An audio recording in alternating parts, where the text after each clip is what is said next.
Bueno, buenas tardes para todos. El seminario del departamento agradece pues su participación el día de hoy.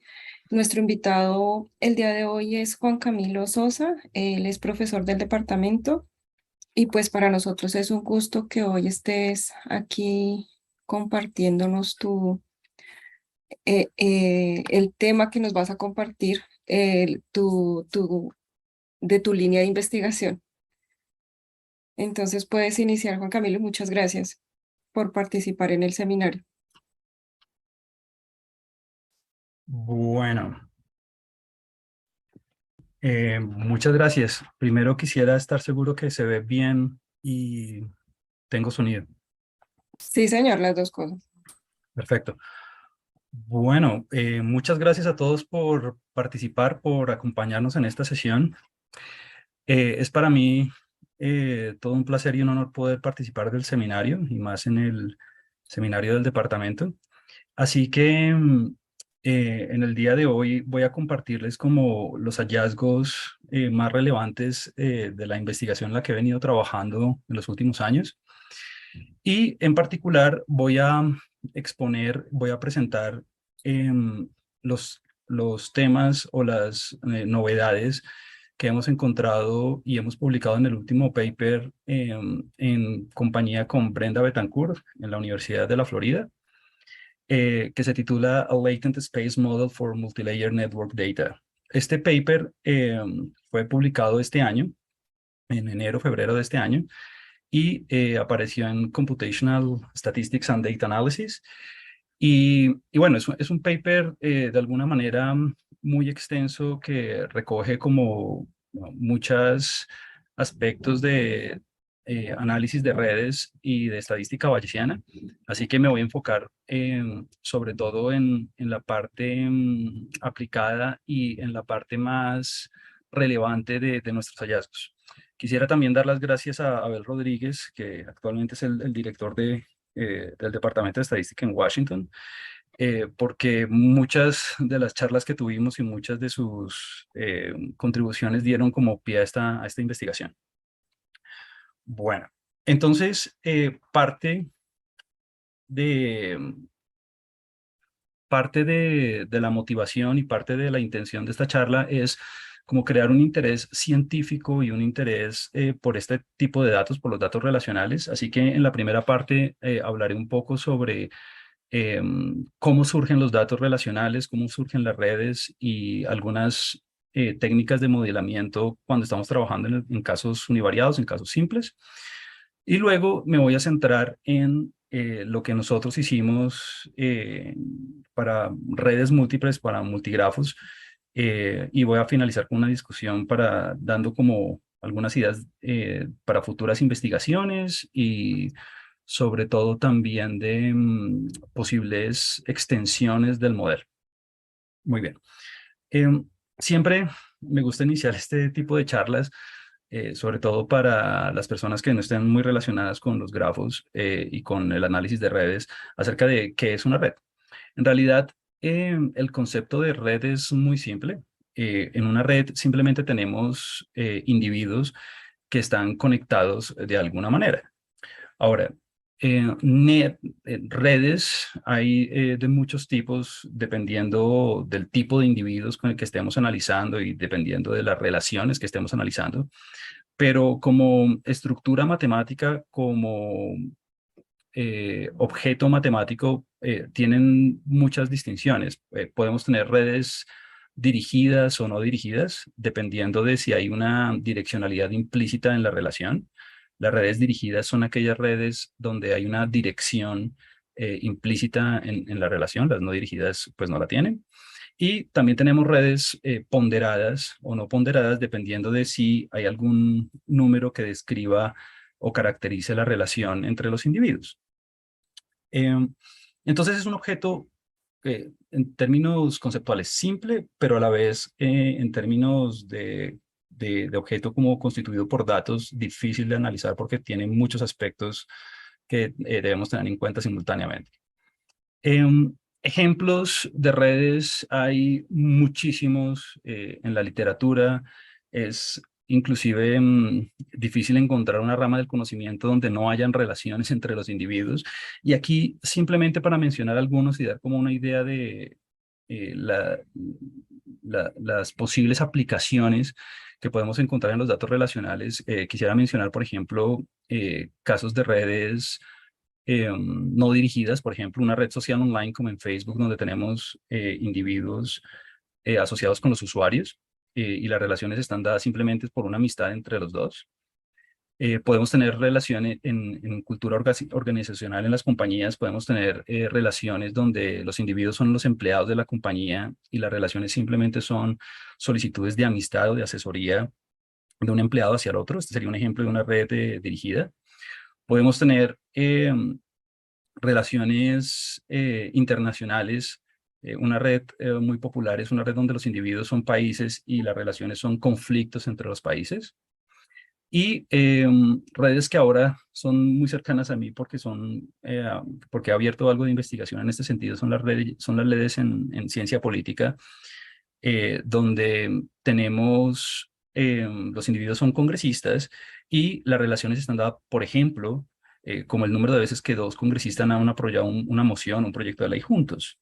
En este sentido, justo hace un par de días, junto con la profesora Carolina Luque de la Universidad de Ann, publicamos un artículo en Journal of Applied Statistics acerca de un modelo que no es precisamente acerca de redes, pero tiene rasgos latentes para estudiar fenómenos de ciencia política con carácter empírico.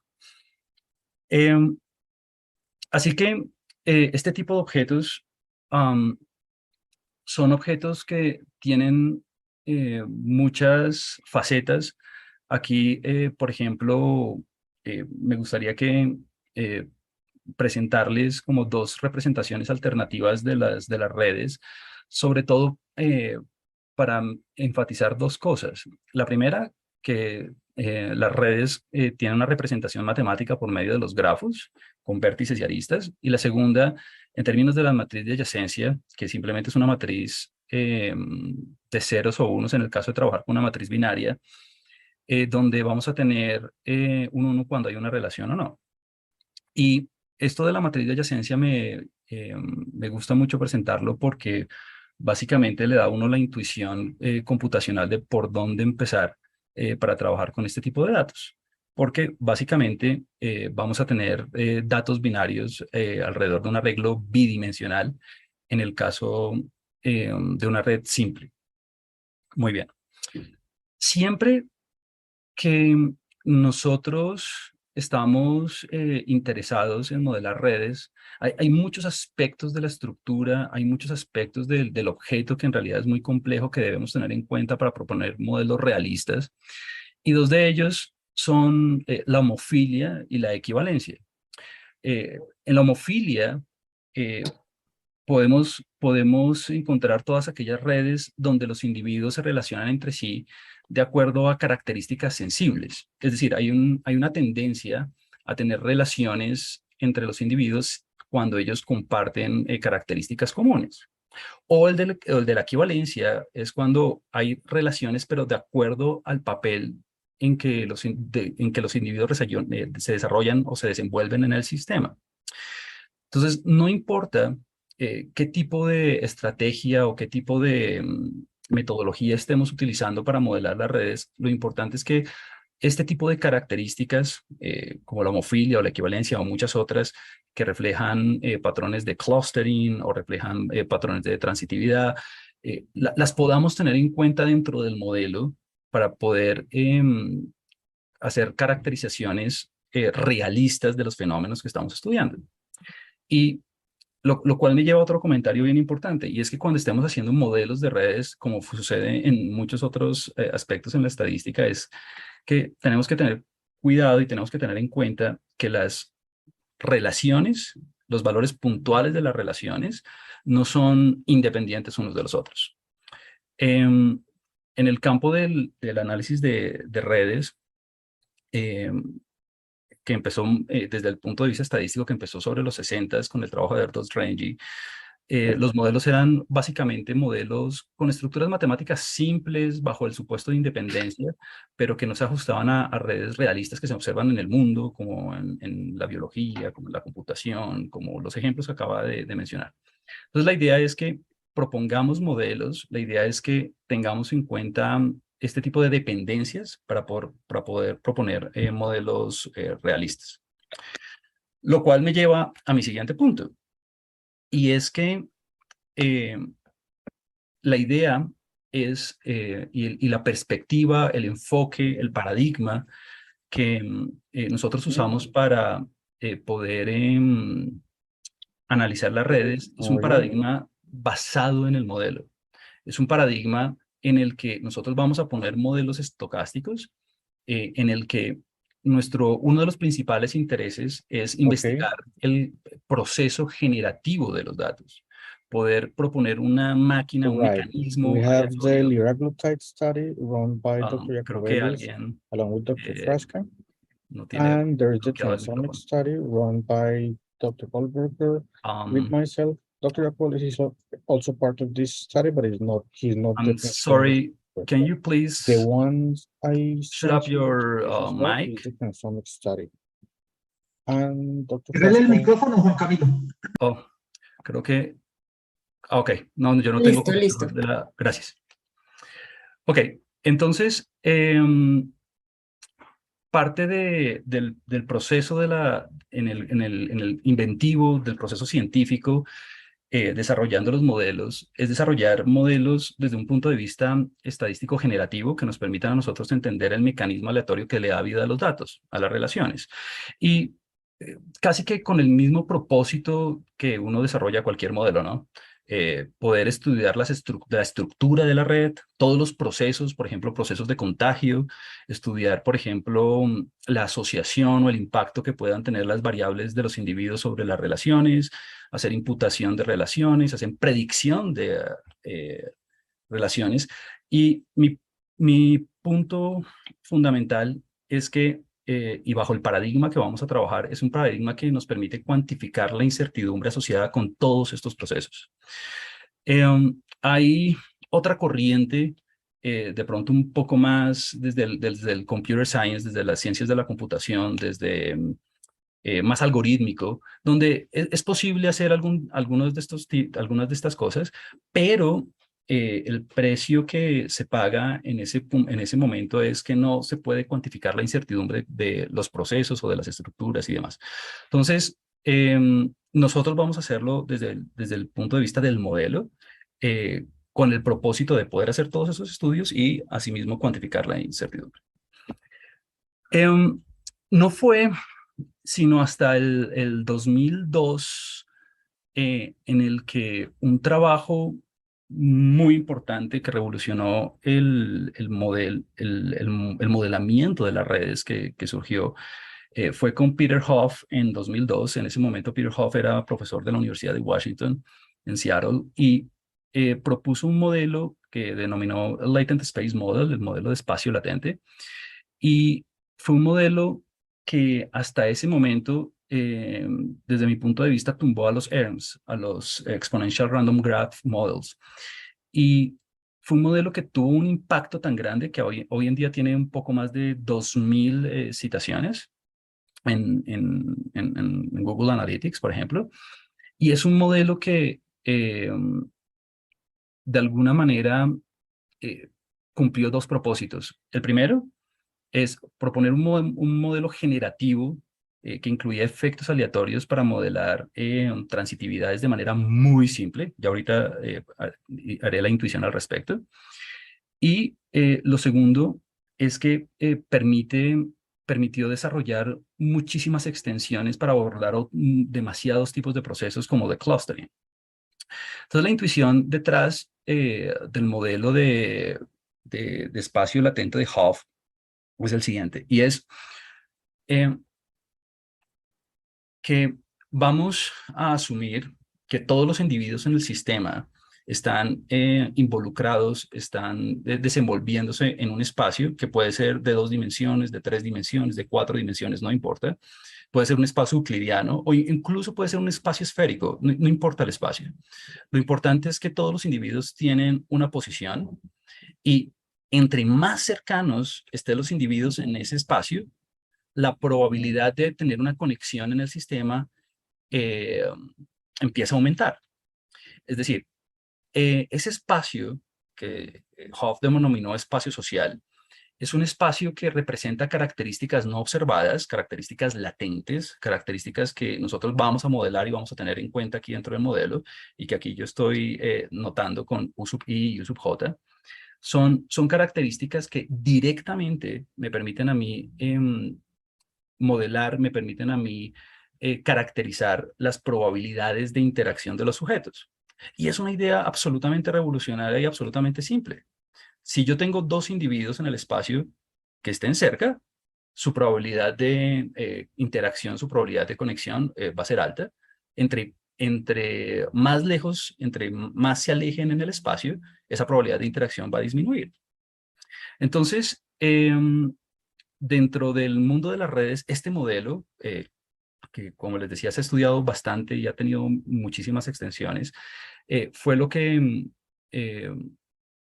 tumbó a los modelos aleatorios exponenciales y ha permitido hacer muchísimos desarrollos. Y de hecho, es la base del modelo para redes múltiples que les voy a presentar hoy. Ahora, este tipo de modelos no es el único. Como les mencionaba, hay toda una explosión en la literatura. De hecho, con la profesora Luina Buitrago en el departamento tenemos una revisión de alrededor de unos 10 modelos latentes que precisamente incurren en tratar de caracterizar diferentes efectos aleatorios de diferentes maneras. Como es típico en cualquier tipo de modelo generalizado, hay demasiadas extensiones que uno puede tener en cuenta, como por ejemplo la inclusión de covariables y la inclusión de procesos de clustering, como se hace por ejemplo con los modelos de clase. En fin, hay un sinfín de trabajos en la revisión que hicimos en este paper, por lo menos unas 10, 11 modelos han surgido durante los últimos años en ese sentido. Pero yo me voy a centrar y el modelo que nosotros desarrollamos para redes múltiples está basado en el modelo de distancia. Muy bien. Entonces, quisiera, después de esta breve introducción de datos relacionales simple, quisiera enfocarme un poco en el tipo de conjuntos de datos que vamos a trabajar en esta exposición y son las redes múltiples. Entonces aquí la extensión es la siguiente. Ya no vamos a considerar una sola red, sino que simultáneamente vamos a considerar diferentes tipos de relaciones. Los sistemas sociales no están caracterizados únicamente por un tipo de relación. En las redes sociales online, por ejemplo, tenemos diferentes redes sociales con diferentes índoles, con diferentes tipos.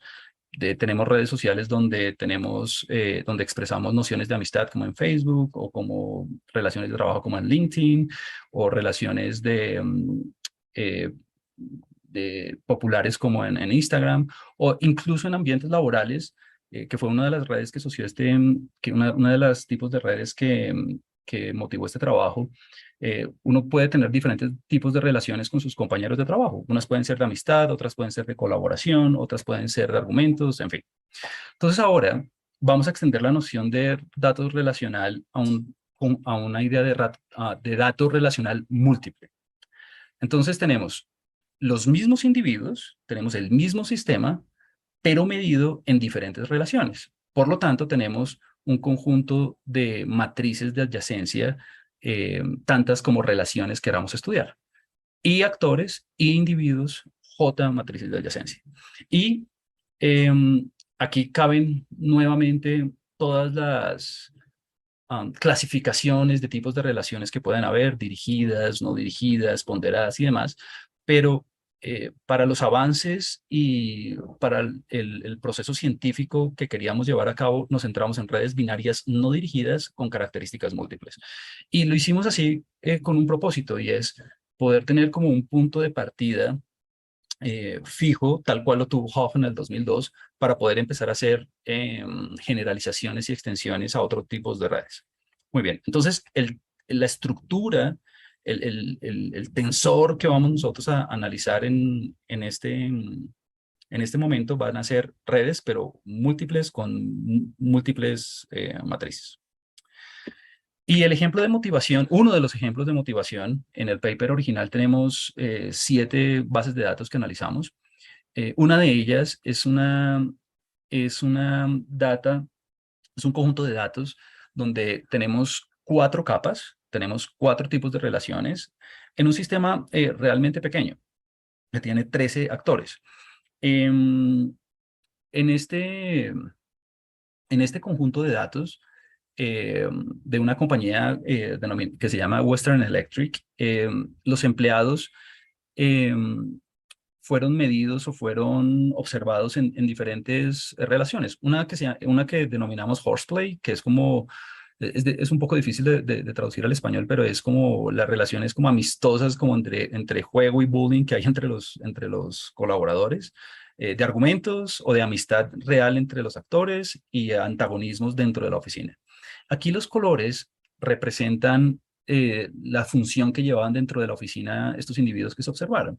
Entonces teníamos individuos que estaban encargados, por ejemplo, de ciertas labores operarias, otros individuos relacionados con más labores administrativas, en fin. Entonces los colores hacen referencia únicamente a eso. Y la idea es poder hacer una caracterización completa del espacio social teniendo en cuenta simultáneamente todas las relaciones. Porque finalmente alguien me puede decir, bueno, pues si ya tenemos el modelo de Hoff, ¿por qué no modelamos cada red independientemente para ver cuál es la dinámica social de acuerdo con cada una de las relaciones por separado? Pero la idea no es esa, la idea es integrarlo. La idea es proponer un solo mecanismo aleatorio que permita estudiar todo el sistema social de manera directa y de manera sobre todo conjunta. Eso fue lo que motivó nuestra investigación. Entonces, lo primero es hacer un modelamiento conjunto. En la izquierda, ustedes pueden ver un DAG, Directed Acyclic Graph, representando el modelo de Hoff, donde uno simplemente tiene la variable relacional en una sola capa, las características latentes y la probabilidad basal de interacción. En la derecha, este es el modelo que voy a explicar a continuación en las fórmulas, en las diapositivas que vienen enseguida, es la extensión de ese modelo teniendo en cuenta múltiples capas. Pero entonces, mi único propósito con el DAG de la derecha es, bueno, hacer énfasis en la extensión del modelo simple, número 1 eso, y número 2, que se vea que hay un modelamiento conjunto de todas las capas simultáneamente con muchos propósitos. No solamente, claro, proponer un modelo científico que me permita a mí entender cómo surgen las interacciones sociales está perfecto, es una muy buena cosa, pero la verdad es que este tipo de modelos, este tipo de mecanismos permiten hacer y responder muchas preguntas que a nivel científico son bien importantes. Podemos hacer labores de visualización, cómo disponer en un espacio de 2 o 3 dimensiones, cuando la dimensión es baja, los individuos para poder notar las dinámicas sociales. Poder hacer es un concepto que nosotros introdujimos nuevo en el paper, una red ponderada de consenso, un consensus network, donde podamos resumir en un solo objeto, en una sola red, las interacciones teniendo en cuenta todas las capas. Es como una red de resumen. Podemos cuantificar, esto es algo que nos gustó muchísimo en la investigación, y es poder cuantificar las relaciones, las correlaciones entre las capas. ¿Será que la dinámica social en una capa es similar a otra? ¿Será que las dinámicas sociales entre las capas varían? Entonces, poder proponer una medida que me permita a mí cuantificar la correlación eh, entre las capas. Hacer procesos de evaluación cognitiva del todo el sistema, es decir, poder poder cuantificar cuándo los individuos perciben el sistema de manera correcta y cuándo no. Y otros dos aspectos, como por ejemplo el de hacer ejercicios de segmentación o de clustering o de vínculo de registros o de record linkage, pero que son otras dos extensiones que no perseguimos en este trabajo, sino en otros dos que van a salir publicados pronto. Entonces, la idea detrás del modelo es la siguiente. Esta fue como lo que verdaderamente fue la gran contribución de la investigación. Y número uno fue asignarle a cada individuo una posición latente, pero una posición latente para cada capa. Es decir, ya no vamos a tener una posición latente general o una posición latente para cada individuo, sino que para cada capa, cada individuo va a tener una posición latente. Por eso es que eh, los individuos tienen doble subíndice U sub IJ. Es la posición latente del individuo I en la capa número J. Y si ustedes se fijan, la estructura de las probabilidades de interacción del individuo I con el individuo I' en la capa J es exactamente la misma estructura del modelo de Hopf, con la salvedad de, número uno, la probabilidad basal, lo que nosotros habíamos llamado antes beta, aquí lo llamo Z.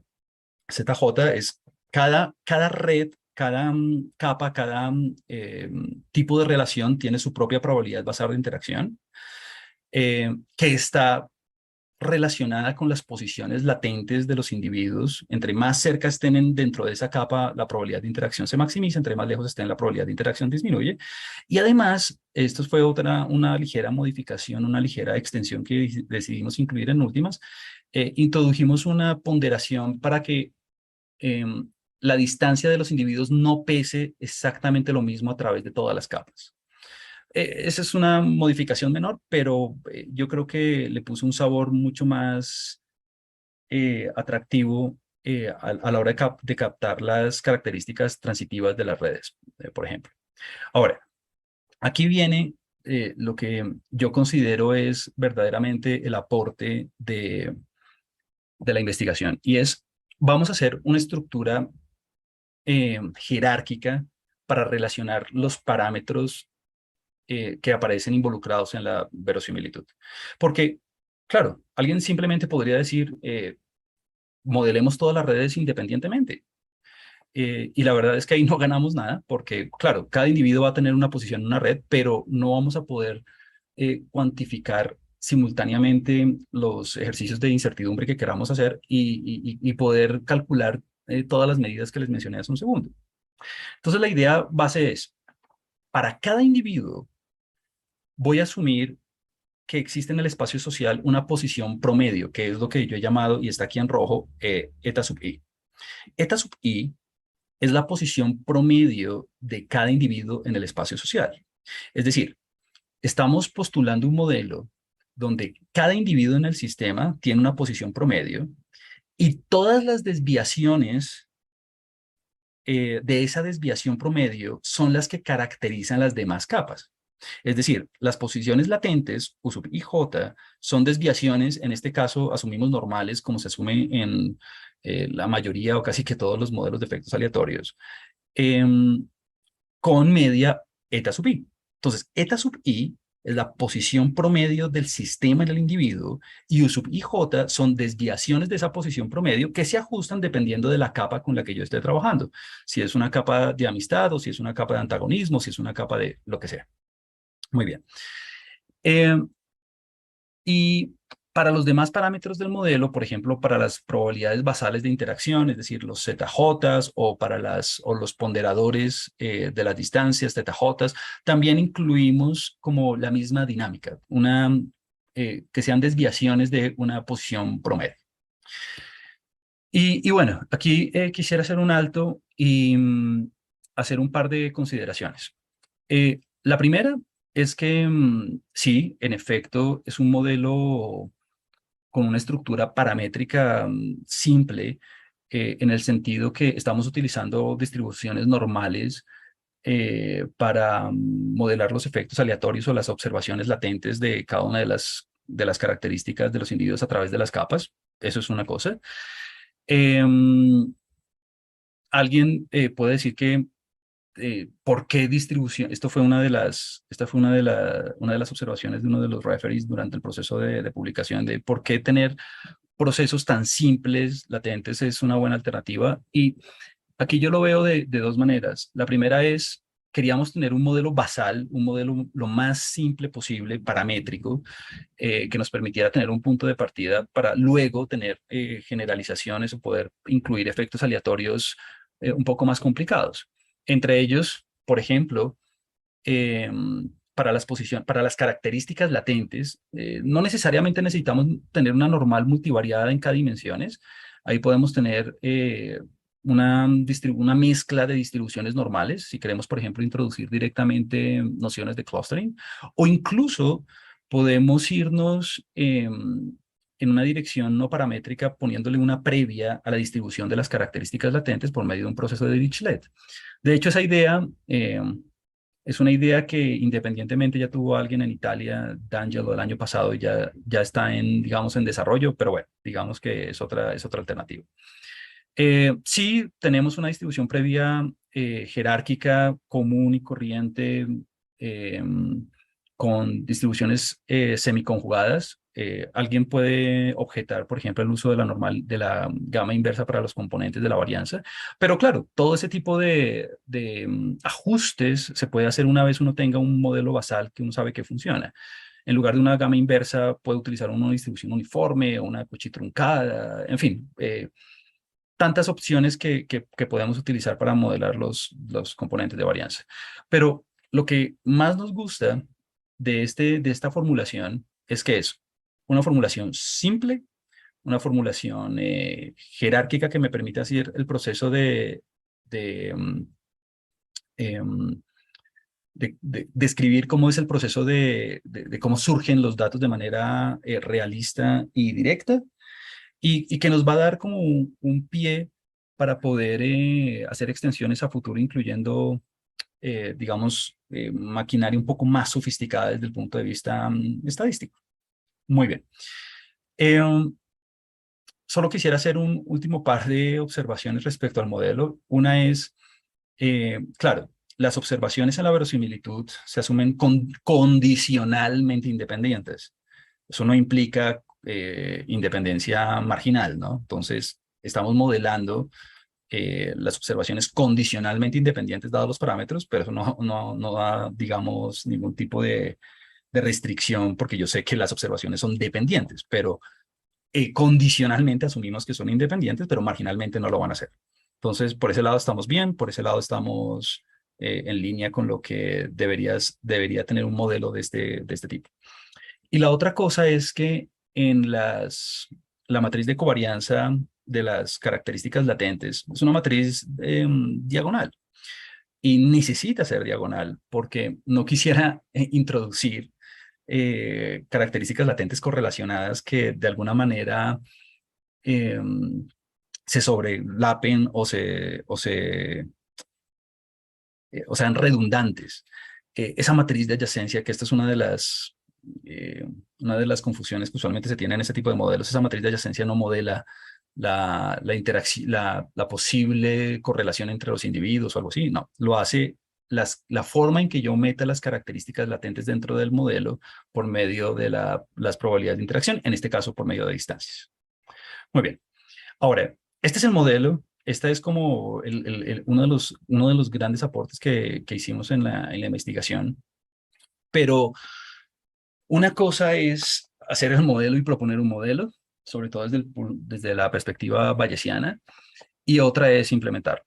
En este slide, sobre todo por cuestiones de tiempo también, no voy a tener la oportunidad de ir sobre todos los detalles que están en el paper desglosados muy específicamente, pero aquí en este slide tenemos casi que 1 o 2 años de investigación. Primero porque para que este modelo funcione de manera adecuada, los hiperparámetros del modelo tienen que seleccionarse de manera cuidadosa.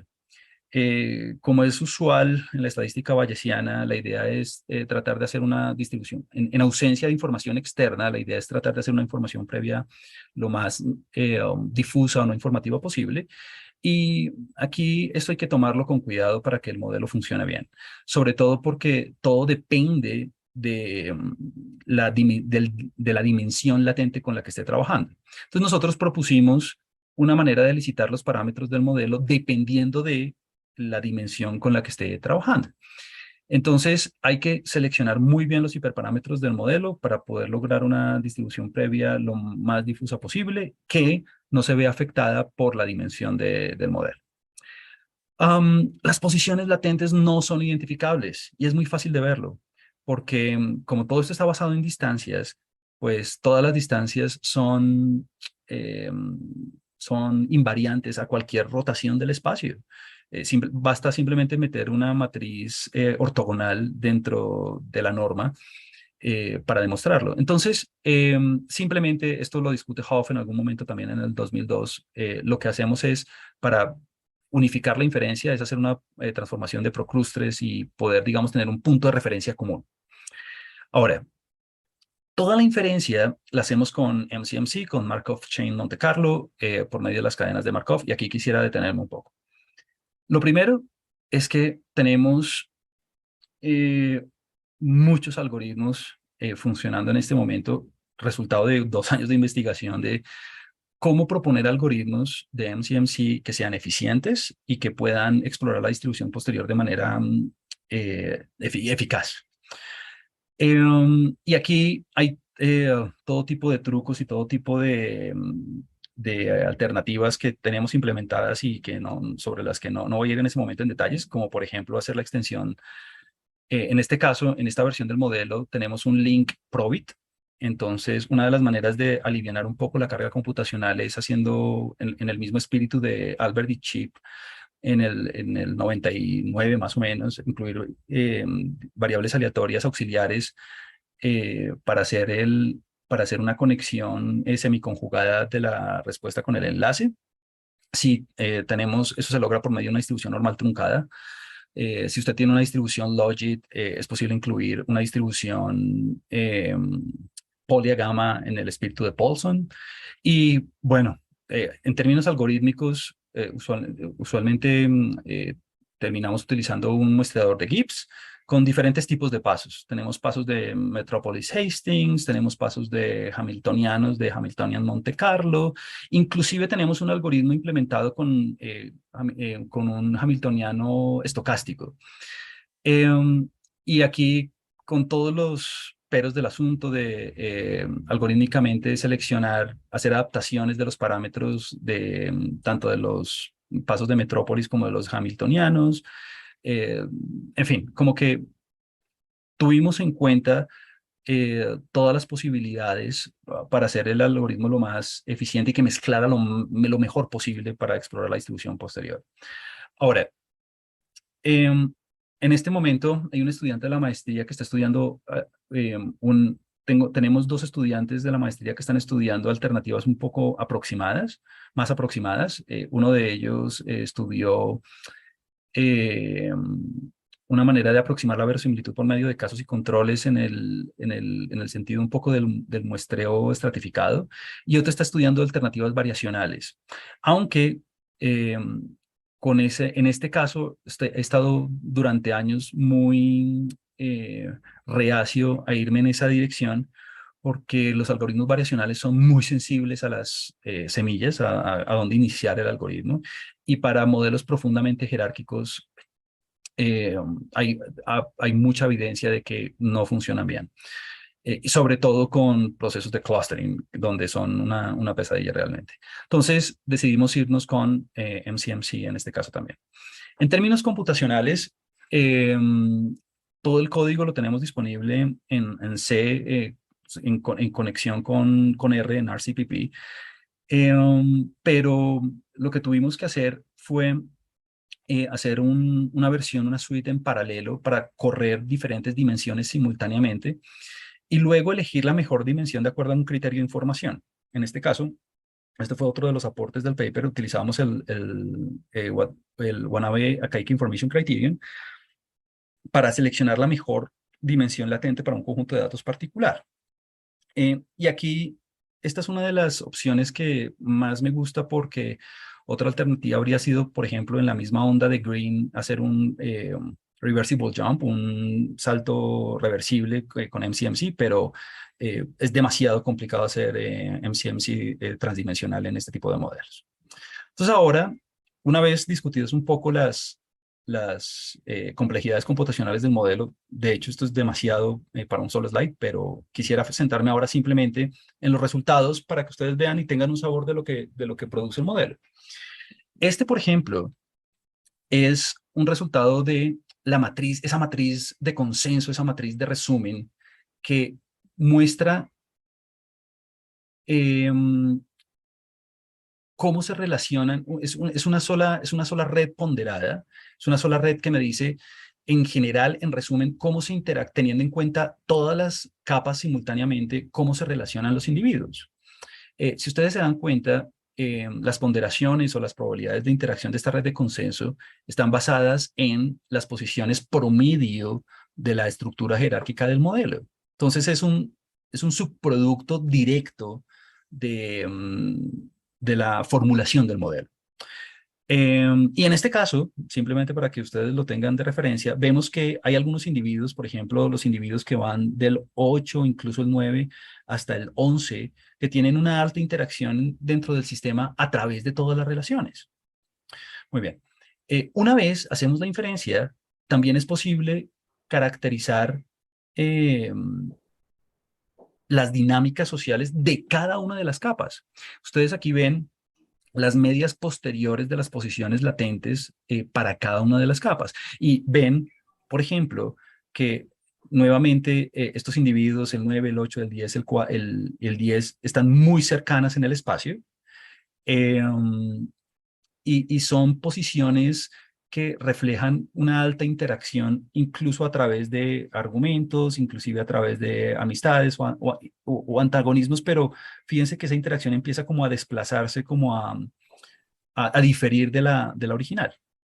Estos resultados que ustedes están viendo aquí son resultados basados en 6 dimensiones y estoy simplemente mostrando con propósitos de visualización únicamente las 2 dimensiones con mayor varianza para que ustedes vean cómo funciona la dinámica.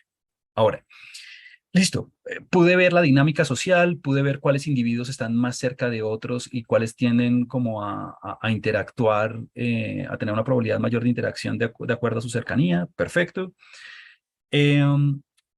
De hecho, estas posiciones latentes se pueden utilizar como insumo para un proceso de clustering o de segmentación, o se puede meter dentro del modelo durante el estado de la formulación de la distribución previa. Pero quisiera resaltar lo siguiente. Fíjense, por ejemplo, que la estructura social de horseplay, de las amistades o del juego,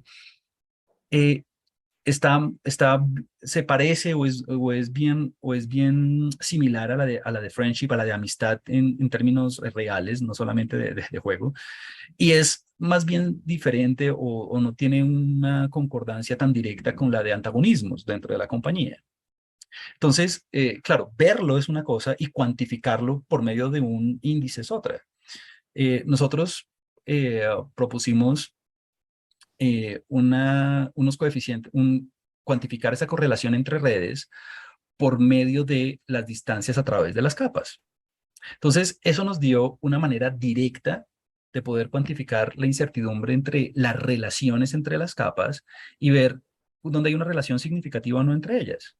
Por ejemplo, entre la capa 1 y la capa 2, es más, veamos las que estábamos estudiando hace un segundo, entre la capa 1, perdón, entre la capa 1 y la capa 3, la de Horseplay Friendship, vemos que entre la 1 y la 3, vemos que hay una alta relación, hay una alta correlación en la dinámica social, pero por ejemplo entre la 1 y la 4, que es la de antagonismos, la relación ya no es significativa. Entonces, esto fue un valor agregado. Nosotros supimos después durante el proceso de revisión que Otra persona en Washington estaba pensando en algo similar, pero que lo estaba pensando desde el punto de vista de la independencia de las redes y por eso nunca siguió explorando esa idea. Pero bueno, nosotros aquí tenemos ya como la formulación formal de esto. Otro conjunto de datos que nosotros estudiamos fue, y quisiera aquí ya ir redondeando las ideas, fue un conjunto de datos de Crackhart, donde a cada individuo se le pide que reporte cuáles son las amistades dentro de la compañía. Esta es una estructura social cognitiva donde a cada uno de los actores del sistema, son 21 actores, se le dice, por favor, reporte las amistades que usted percibe en el sistema. Entonces vamos a tener un tensor de 3 dimensiones de 21 capas y cada capa corresponde a las amistades que esa persona percibe. Entonces aquí simplemente por ilustración puse 3 de esas redes, son 21. Y lo que quiero que vean es que, número 1, hay alta variabilidad entre las relaciones que perciben los actores. Y número 2, todas las relaciones no hay concordancias, pues, es decir, no todo el mundo percibe exactamente lo mismo. Al aplicar el modelo en esta estructura social cognitiva, pudimos ver 2 cosas. Primero, este es el caso del actor 17. Lo examinamos con todos los actores, pero aquí simplemente con propósitos de ilustración les voy a mostrar lo que pasó con el actor 17. El actor 17, en la izquierda, ustedes pueden ver las posiciones latentes de los individuos tal cual los percibe el actor 17, tal cual percibe las relaciones de amistad dentro de la compañía. Y ahí ustedes pueden ver que el actor 17 se considera a sí mismo como un actor, digamos, no quisiera decir popular, pero sí dentro de la dinámica social de lo que ocurre dentro de la compañía. Pero si uno grafica las posiciones latentes de lo que los demás reportan acerca del actor 17, podemos ver que el actor 17 está muy desfasado en cuanto a lo que en realidad reportan los demás actores. Entonces, este modelo, por medio de la definición de un índice que nosotros llamamos delta, basados en las posiciones latentes de la formulación jerárquica, pudimos establecer un índice para la evaluación de procesos cognitivos eh, que esté basado en lo que difiere lo que percibe en la posición latente en el espacio, lo que percibe sí mismo, a el promedio de lo que perciben los demás. Y ustedes ven, por ejemplo, que el actor 17 está eh, desfasado, es un actor cuyo índice no pasa por 0, que tiene una diferencia significativa con lo que perciben los demás actores en el sistema. Y quisiera finalizar en estos últimos 2 minutos diciendo, evaluamos el modelo de varias maneras. Hicimos una evaluación del modelo interna, comparando la data con las probabilidades de interacción. Vemos que hay como una buena concordancia. Este es el caso de Western Electric. Hicimos en el mismo sabor de lo que propone Gell-Mann en su libro de Bayesian Data Analysis, de evaluar una batería de estadísticas y para ver si la distribución predictiva posterior encapsulaba o tenía en cuenta esas características desde la transitividad hasta la sortatividad de las características de las redes. Y podemos ver que, en efecto, el modelo es capaz de capturar esas características, salvo la sortatividad de la red 4 en este conjunto de datos de Western Electric. Y esto fue de pronto un poco a pedido de uno de los referees, y es hacer una evaluación de la capacidad predictiva del modelo para diferentes redes, con diferentes actores, con diferentes capas, con diferente número de aristas. Entonces evaluamos de manera externa, haciendo un proceso de validación cruzada, 6, en realidad 6 bases de datos con diferentes cantidades de actores, desde 14 actores hasta 77 actores, diferentes capas, desde 3 capas hasta 21 capas y diferentes números de aristas. Y lo comparamos con otros 3 competidores. IFLMP es ajustar el modelo de Hoff de manera independiente. Tomamos también como competidor otro modelo de Golini-Murphy de 2016, que no asume posiciones latentes específicas para los individuos, y vemos que, digamos, el nivel de predicción después del ejercicio de validación cruzada de nuestro modelo es bastante competitivo con lo que con lo que existe en la literatura. Valores cercanos a unos de la AUC, del Area Under the Curve, indican capacidades predictivas superiores. Y vemos que nuestro modelo es capaz es similar o incluso mejor de lo que hay ahora en lo que había en la literatura. Y finalmente hicimos un ejercicio de simulación para ver qué tan bueno era el WIC, el One Information, Archaic Information Criterion, eligiendo la dimensión latente. Entonces simulábamos un montón de, multiredes fijando fijando la dimensión, y esto se hace como se hace de manera típica, por ejemplo, fijando los parámetros a la media posterior de lo que nos dio después de haber ajustado el modelo. Y vemos que en un gran porcentaje de casos, el modelo, el WIC es capaz de seleccionar la dimensión correcta o una dimensión cercana. Muy bien. Y esa dimensión, de alguna manera, minimiza el error cuadrático medio promedio de acuerdo con los parámetros con los que se hizo la simulación. Bueno, quisiera cerrar la charla diciendo que he presentado como los detalles acerca de un modelo para redes múltiples. No he ido sobre los detalles computacionales, pero bueno, esto sería toda otra charla. Pero somos conscientes de la necesidad de poder desarrollar métodos computacionales para redes mucho más grandes, pero haciendo exploraciones diferentes a las variacionales, por ejemplo. Y en este punto estoy pensando en algo así como MCMC no sincrónico o cosas por el estilo. Y con el objetivo de hacer aplicaciones en diferentes áreas. Aquí hay aplicaciones en todo tipo de disciplinas, desde la biología hasta la administración, y con diferentes potencialidades para hacer extensiones, desde hacer modelos no paramétricos o con otros tipos de procesos como clustering y record linkage.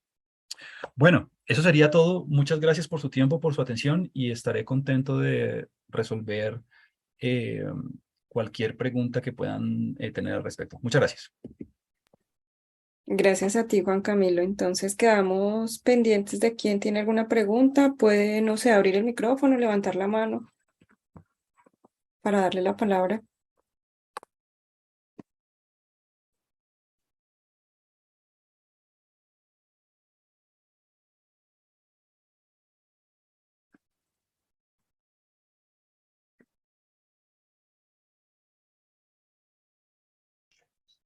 Hola, Adelante, por favor.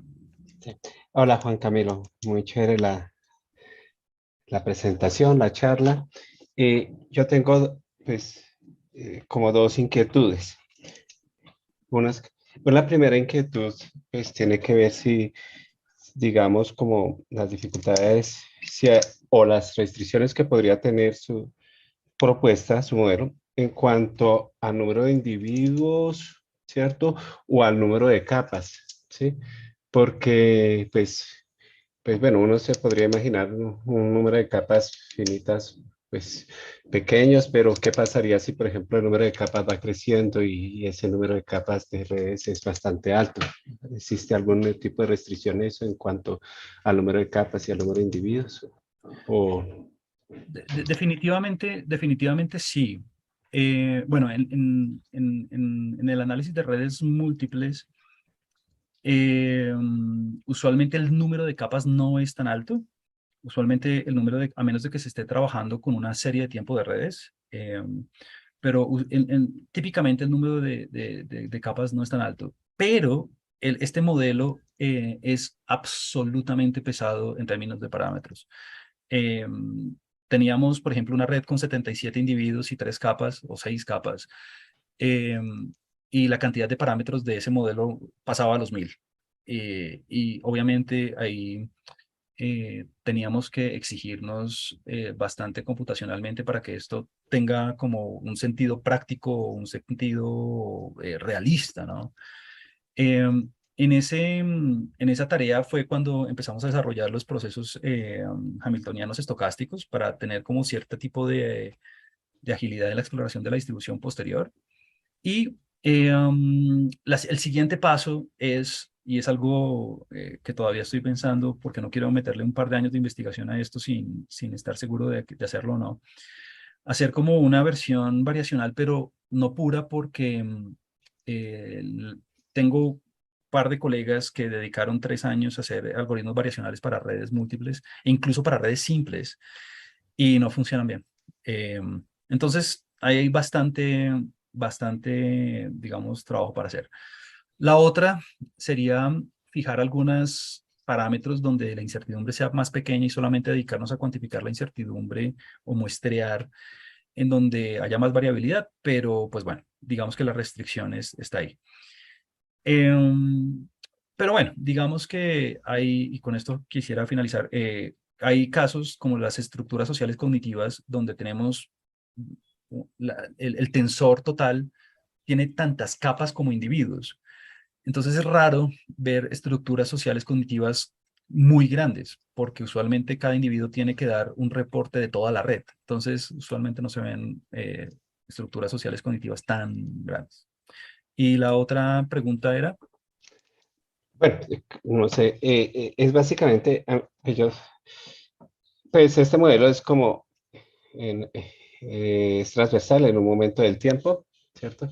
Entonces, yo no sé si tú lo ves, si ves viable, si tiene sentido en el sentido, analizar los posibles cambios que tengan la red a través del tiempo, porque pues de todas maneras las mismas dinámicas de las redes van a establecer que no siempre se van a comportar de la misma manera, es decir, probablemente algo de esos comportamientos ya sean de los individuos o de algunos individuos o de toda una red pueden estar cambiando, entonces no sé si lo veas viable. Absolutamente. El estudio de redes dinámicas es un área muy activa ahorita.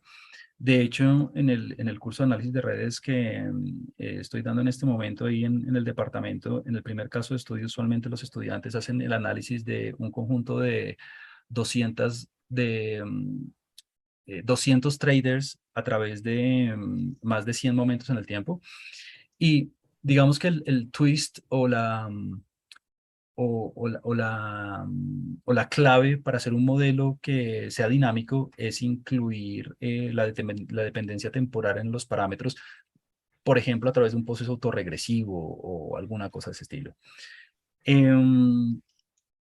Ese tipo de modelos dinámicos, yo no los llamaría multicapa en el sentido estricto porque las redes a través del tiempo no son intercambiables, tienen como la restricción temporal del proceso de observación, pero absolutamente tiene mucho sentido incluir una componente espacial, una componente dinámica, perdón, temporal, a través de los parámetros del modelo. Es decir, poner subíndices de la forma U sub IT, por ejemplo, en lugar de U sub J, y que haya una relación entre U sub IT y U sub IT más 1 de alguna manera.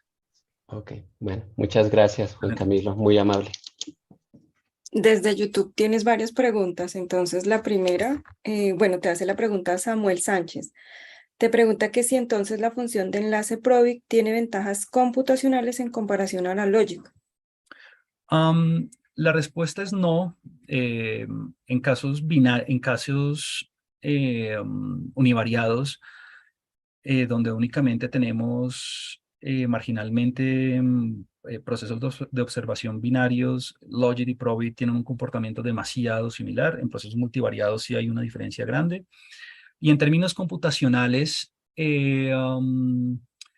ambos enlaces tienen la ventaja de poder incluir variables auxiliares para poder hacer un poco más simple el proceso de muestreo por medio de la distribución normal truncada en el caso Probit, por medio de la distribución polyagama en el caso Logit. Así que, la verdad, utilizaría cualquiera de las dos. Listo, gracias. Otra, ¿por qué motivos los modelos de espacio latente de Hopf tumbaron, entre comillas, a los modelos ERGM?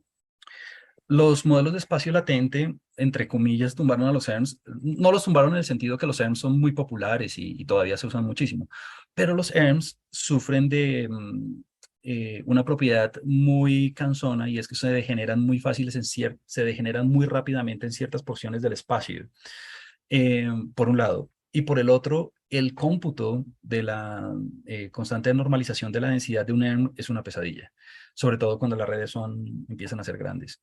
Entonces, esto de Hopf, de modelar las redes condicionalmente por medio de características latentes o variables aleatorias, efectos aleatorios, fue lo que le dio como la facilidad y la vertiginosidad que los ERMs no tienen. Pero los ERMs hoy en día siguen siendo muy populares y van a existir toda la vida.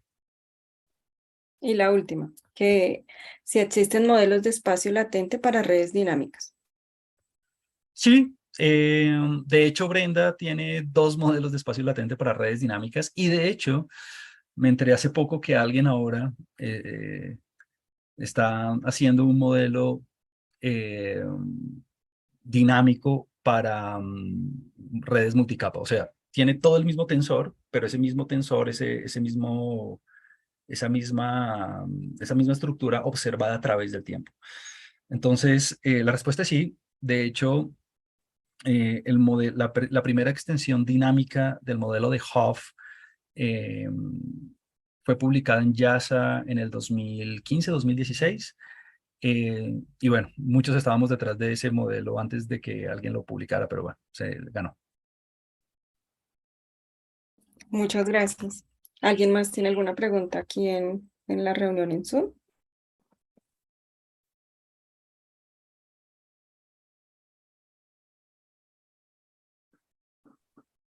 Bueno, Juan Camilo, entonces te agradecemos mucho por la Gracias. presentación. El tema es muy interesante y vemos que tiene muchísimo, muchísimo por hacer.